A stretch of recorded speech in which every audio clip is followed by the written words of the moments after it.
Miami, Florida, home of the Fleischer Studios, where the latest scientific developments are employed in the art of motion picture cartooning. Leading experts are gathered in production conference on the famous cartoon, Popeye the Sailor Man.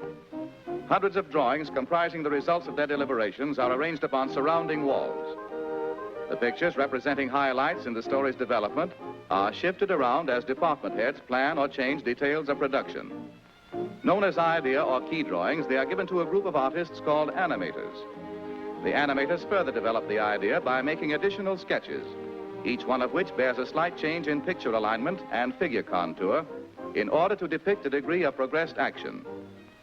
As there are hundreds of pictures to be animated, the routine drawings in between the key pictures are filled in by other artists who are called in-betweeners.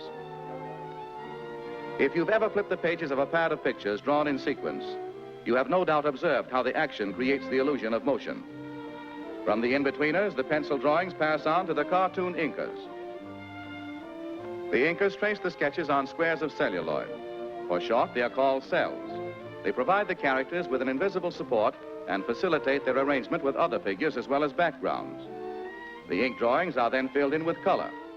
At the stockroom counter, painters or fillers in replenish their ever-dwindling color supplies.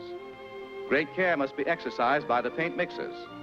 As a large group of painters are currently working with the same colors, the shades that all are using must match perfectly. Any variance in color will be noticeable on the screen. In filling in the outlines, the figures are reversed as the paint is applied, so the cells, when placed before the camera to be photographed, will present a smooth, glossy surface with no suggestion of paint or brush lines. Now the characters must be provided with a fitting environment. In this department, settings are designed and decorated by artists whose work is just as important and perhaps more complicated than figure animation. It also entails a similar degree of repetition. These artists supply landscapes, street scenes, buildings, exteriors and interiors, as well as furnishings. They must be adept at creating the illusions of wind-blown clouds, waving palm trees, rolling seas, moving vehicles, and other effects that suggest activity. The character drawings are used to aid them in obtaining proper figure placement in relation to backgrounds, also to aid in creating perspective and scene composition when the celluloids are assembled before the camera. For instance, Popeye's girlfriend, Olive Oil, must appear in normal relation to her patio doorway. And it would never do to let Popeye miss the rug when he bends his painted knee in ardent admiration. Many cells or pictures are required to complete this action. Now the thousands of celluloids bearing figures and backgrounds go into the long routine photographic process. All departments of the studio are supervised by Max Fleischer, veteran cartoonist. In bringing the spinach-inspired seagoing strongman to the screen, he is known as Popeye's Filmland Papa. One at a time, each drawing is placed in a holder and a single exposure is made on film.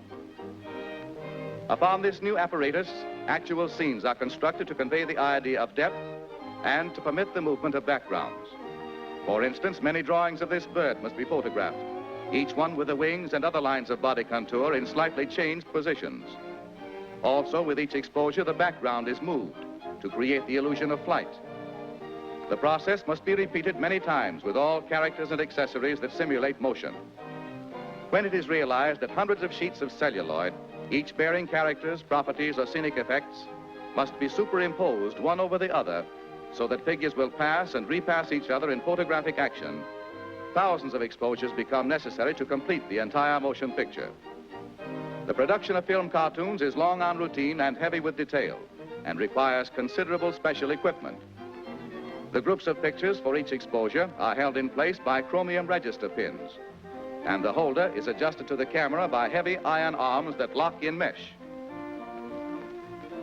Beginning with one sustained picture, note how this series of pictures flashed on the screen up to the rate of 24 per second speeds the action. The eye retains the image of one until another appears, creating the illusion of motion pictures. Finally, the picture goes into the cutting room, where the film is cut into scenes and edited. Voices are then recorded on the film, and department heads put Popeye through a preview.